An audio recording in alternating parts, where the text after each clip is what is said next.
So, if you are like me and you are a high achiever and you want to do the best in your life, you have big dreams, you want to have an extraordinary life.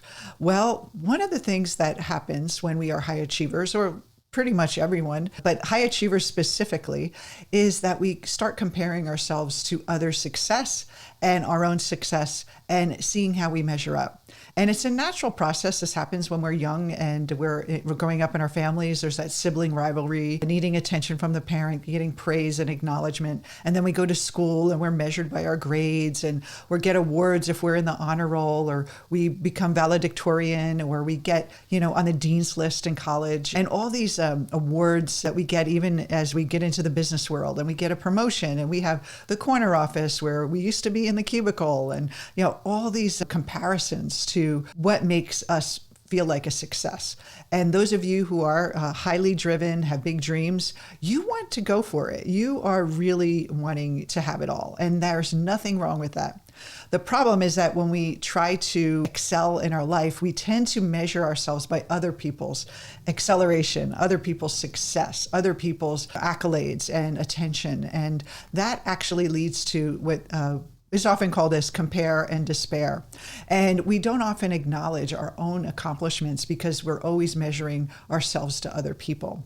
And with social media, it's actually amplified. We see people showing their beautiful homes and their beautiful cars and their beautiful partners, and they're in love or they're traveling. And we kind of feel this like, when am I going to get there? And we don't often appreciate where we are, what we've accomplished, and the things we've overcome to get where we are today.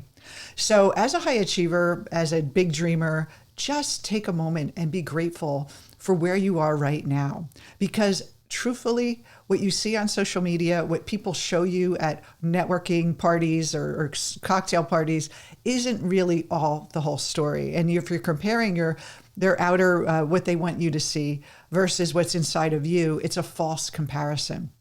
So run your own race.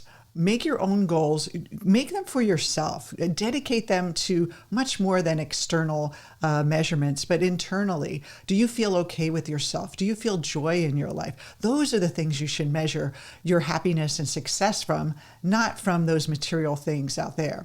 Now, those things are great if you want to go for them too, but they aren't your identity. They aren't who you truly are. So run your own race. Find that deeper place within yourself to appreciate all your great accomplishments, all the things that you've done in your life. Like I said, all the things you've overcome, and be grateful for that today. And that immediately stops that comparison trap, and you can feel at peace and go for your dreams in a more fulfilling way, and enjoy the journey on the way there too. Not just waiting one day, everything, you're going to get this big award or this big accomplishment, and then everything's going to be okay, and you're not okay until then. Put a comment below and just let me know how you're feeling and what your big goals are. Would love to hear, and know that you're exactly where you need to be. And the only person you're competing with is the person you were yesterday.